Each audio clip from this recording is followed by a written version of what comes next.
Today we're going to be taking a look at Dungeons & Dragons: Honor Among Thieves, and the biggest reasons why you should go out and see this movie. Chris Pine and Michelle Rodriguez play longtime thieves Rege-Jean and Holga, who were captured on their final heist to steal an ancient relic. Upon getting out of prison, the two discover that they were mere pawns in a larger scheme during this final heist that may accidentally lead to the end of the world. In order to right their wrongs and get revenge, the two assemble a group of thieves who are going to steal back the ancient relic, save the world, and become the most unlikely of heroes.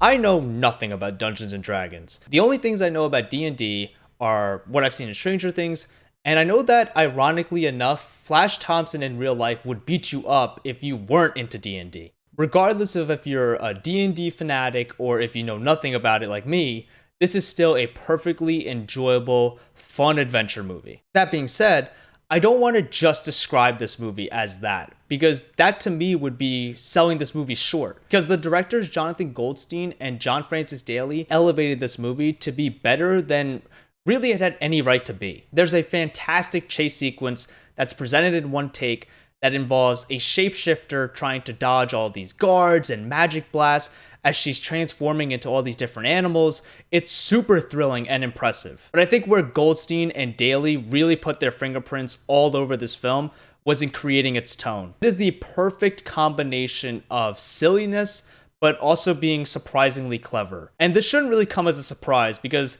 that in essence describes their recent film Game Night. Speaking of the silliness, I knew that I was going to enjoy this movie when in an early scene there's like this bird looking character that is some of the worst costuming I think I've seen in a movie in quite some time.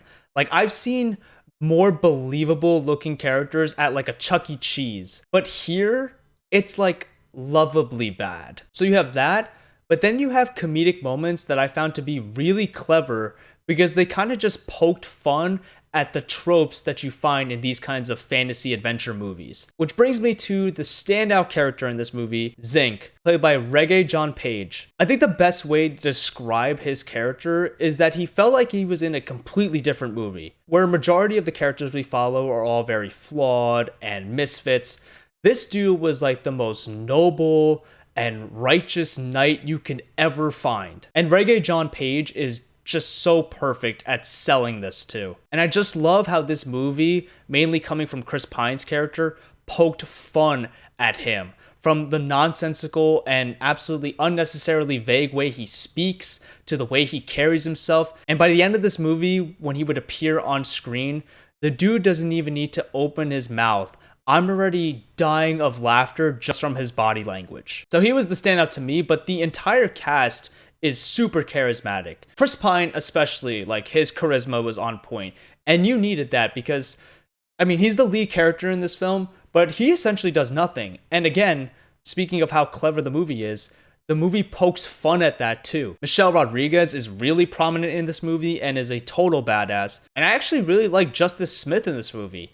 Like, I think a lot of the awkward comedy that he brought was really great, and he had very obvious chemistry with Chris Pine. But transitioning to the one criticism I have in this movie, I like the characters individually, and even though the dynamics between them, even in the ones that I liked, were kind of cheesy, it didn't become a problem to me until the end, where I think the film tries to take this big emotional swing, and to me it kind of just falls apart. It didn't affect my enjoyment of the movie too much, but by the end I kind of just had to step back for a second and like process what I was watching and be like, is this really earned? And unfortunately, I just don't think that it was. There's a familial dynamic that you kind of need to buy into by the end of the film.